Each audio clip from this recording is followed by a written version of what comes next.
សាមញ្ញក៏មានក្តីសុខកុំឲ្យតែកើតទុកប៉ុណ្ណឹងក៏រីករាយបានទោះបីខ្វះខាតតែសូមឲ្យរស់សង្សាររកបានប៉ុន្មានត្បិតត្បៀតចាយតាមនឹងទៅសាមញ្ញក៏អាចរកមានក្តីសង្ឃឹមរស់ក្នុងគ្រួសារក៏ក្តីទោះបីផ្ទះតូចតែពួកយើងអាចរស់នៅជួបកូនជួបចៅមានសុភមង្គលក្តីសុខនៃយើងអ្នកបង្កើតខ្លួនឯងគឺអ្នកណាគេជួបតលំបាកយ៉ាងណាតស៊ូដើរទៅឲ្យដល់ស្វែងរកសុភមង្គល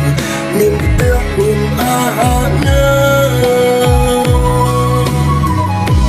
ដែលសុខនៃយើងគ្រួសារចេញដល់ចិនគ្នាកុំបង្កើតរឿងសាមញ្ញញញឹមអរច្រើនការងារក៏ត្រូវសកម្មកុំខ្ជិលរអ៊ូហូថនាំឲ្យបាត់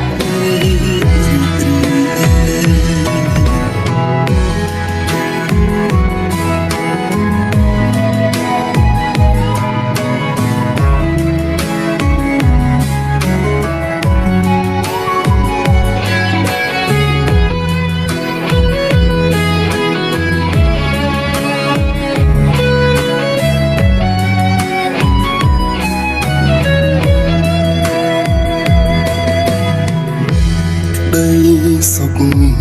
នៃយើងអ្នកបង្កើតខ្លួនឯងគឺអ្នកណាគេជួបតលំបាកយ៉ាងណាតស៊ូដើរទៅឲ្យដល់ស្វែងរកសុភមង្គលមានផ្ទះមានអាហារញ៉ាំដែលសុខនៃយើងចេញដល់ចិនគ្នាកុំបង្កើតរឿងសាមញ្ញ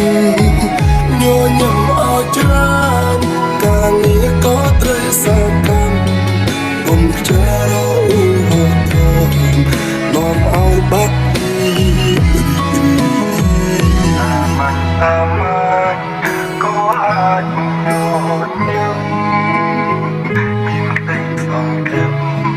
រស់ក្នុងគ្រួសារក៏ក្តីទោះបីផ្ទះតូចតែពួកយើងអាចរស់នៅ